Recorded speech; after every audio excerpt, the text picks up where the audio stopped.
The biting wind tore at the thin wood of the cabin, whining a desolate tune that mirrored the ache in Eleanor's bones.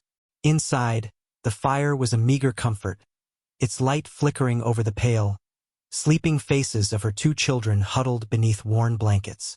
Outside, the world was a canvas of white and gray, indifferent and hostile.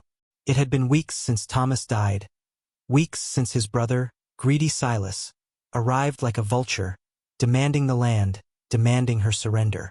Weeks since the last of their meager supplies dwindled, leaving her facing a stark, terrifying truth. She was alone, vulnerable, and running out of time.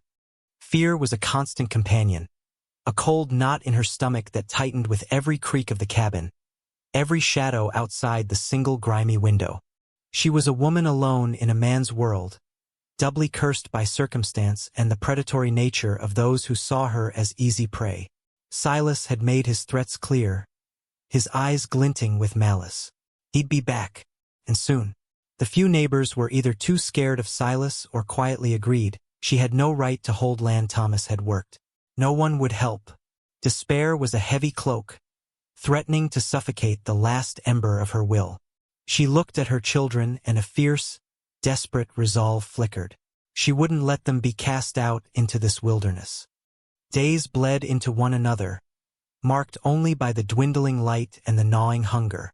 She rationed their food, her own stomach empty, her body growing weaker. The cold seeped in, relentless. One evening, a figure appeared at the edge of the clearing, a dark shape against the snow. Her heart leaped into her throat, fear seizing her. Silas? But this figure moved differently, with a quiet competence, not Silas's blustering confidence. He was tall, cloaked and hooded against the weather, carrying a rifle with an air of easy familiarity that spoke of danger. He stopped some distance from the cabin, simply watching. She watched back, her hand reaching for the old, unloaded shotgun Thomas had kept. He remained for a long moment, then turned and melted back into the trees. He hadn't approached, hadn't called out, just watched. The encounter left her more unsettled than if he had been Silas. The unknown was a different kind of terror. Who was he? A drifter? A scout? Or something worse? The image of him lingered in her mind, a silent, watchful presence in the desolate landscape. The following morning, she found a rabbit snared neatly near the woodpile, already cleaned, and next to it a small sack of dried beans. There was no sign of the stranger. Her first instinct was suspicion, but the gnawing hunger and the children's pale faces overruled it. She cooked the rabbit, the smell filling the cabin with a richness that brought tears to her eyes. It was the first time in weeks they had eaten until their bellies were full. The mysterious gifts continued, a few more snares set, a small pile of chopped firewood appearing as if by magic during the night. He was still out there, watching, providing, a silent benefactor. Or was it a trap? She saw him occasionally, a glimpse of movement in the trees, a shadow receding. He never approached, never spoke. It was an unnerving ballet of distance and quiet aid. Her fear of him warred with a growing, reluctant gratitude. The children, surprisingly, were less fearful.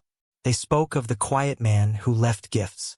Her daughter, Lily, even drew a picture of him, a stick figure with a big hat, leaving a basket of food.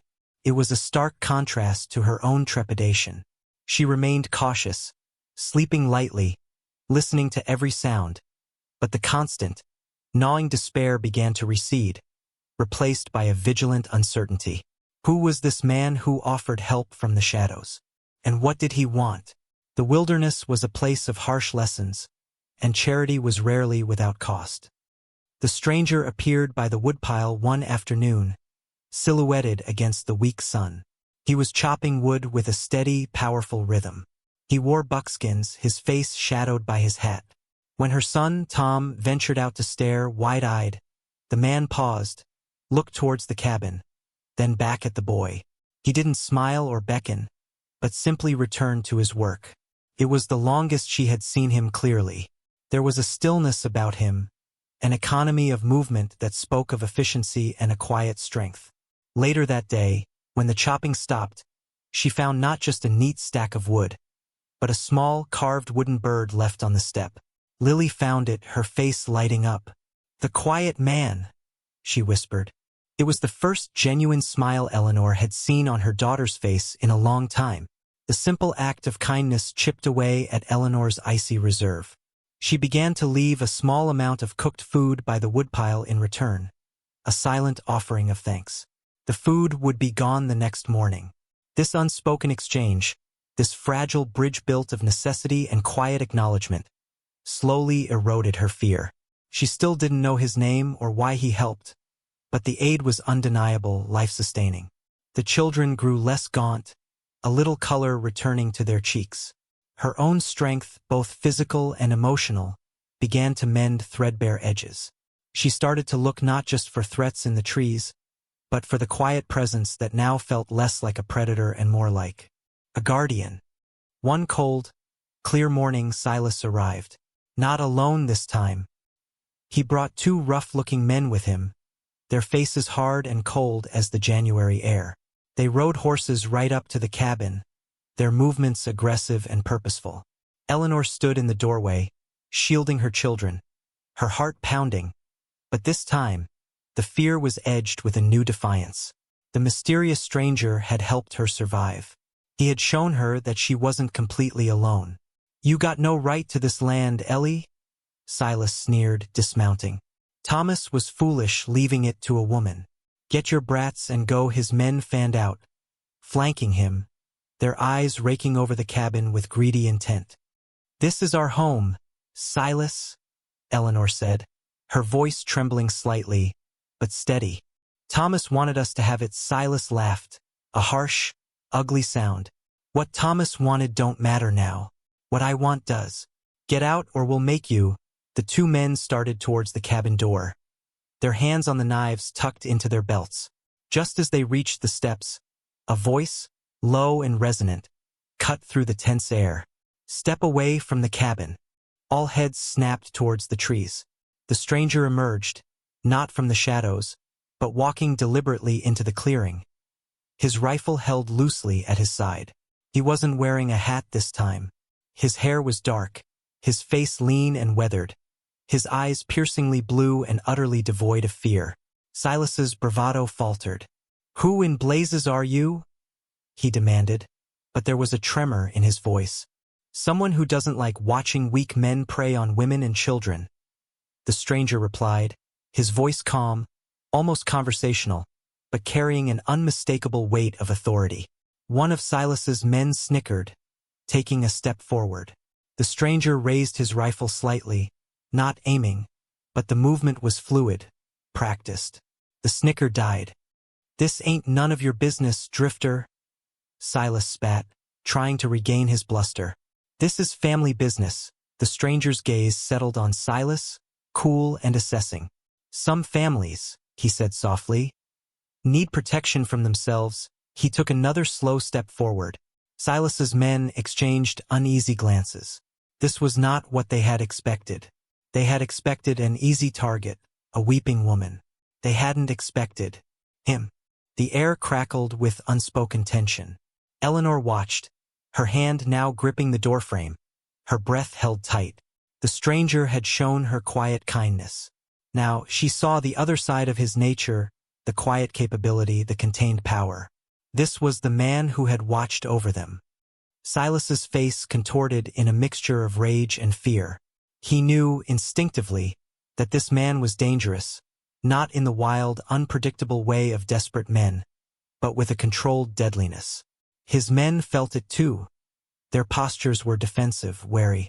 The stranger didn't rush, didn't threaten loudly. His presence was the threat.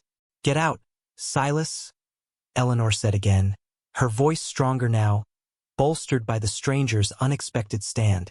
"You heard the lady," the stranger said, his eyes never leaving Silas. "Best be on your way." Silas hesitated for a crucial moment, weighing his greed against the palpable danger emanating from the man in the clearing. The stranger took another step. That was enough. "This ain't over," Silas snarled, backing his horse away. "You hear? I'll be back." His men mounted quickly, following his retreat, casting nervous backward glances. They rode away, their figures shrinking against the vast white landscape. The stranger watched until they were gone, then slowly lowered his rifle. He didn't look at Eleanor immediately. He just stood there, a solitary figure against the snow, the tension slowly draining from his posture. Eleanor let out a shaky breath she hadn't realized she'd been holding. The children peeked around her skirt, wide-eyed. Lily whispered, "The quiet man." He finally turned, his gaze meeting hers. Up close, his eyes held a depth of experience, perhaps weariness, but also a quiet resolution. "They won't trouble you again for a while," he said, his voice still low. "He knows I'm here. It wasn't a boast, just a statement of fact." "Who are you?" she asked, the words barely a whisper. He hesitated, then said, "Caleb." He didn't offer a last name, and she didn't ask. She knew intuitively that was all he intended to give. "Thank you," she said, the words inadequate for the immense relief and gratitude flooding her. "You saved us." Caleb nodded, a slight inclination of his head.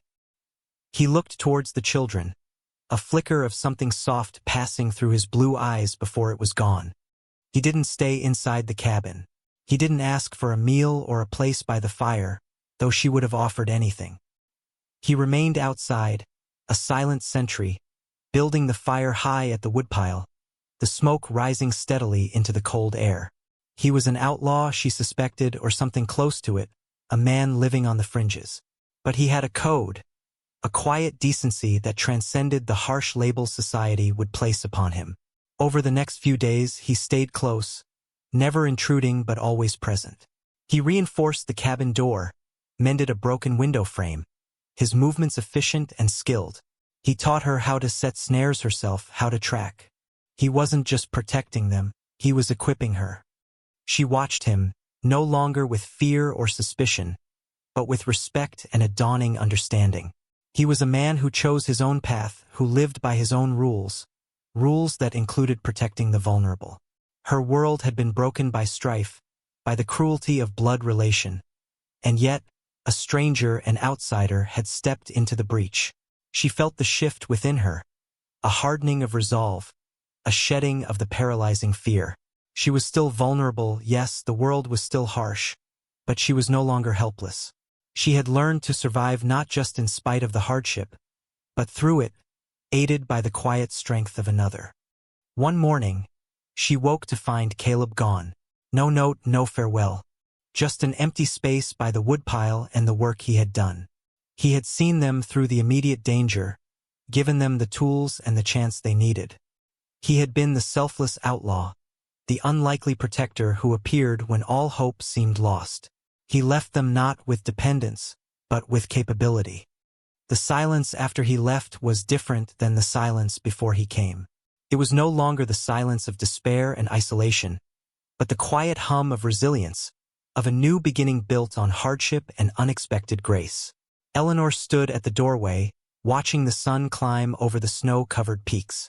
The wind still blew, the cabin was still small and vulnerable, but she stood taller. Her children played by the fire, their laughter light.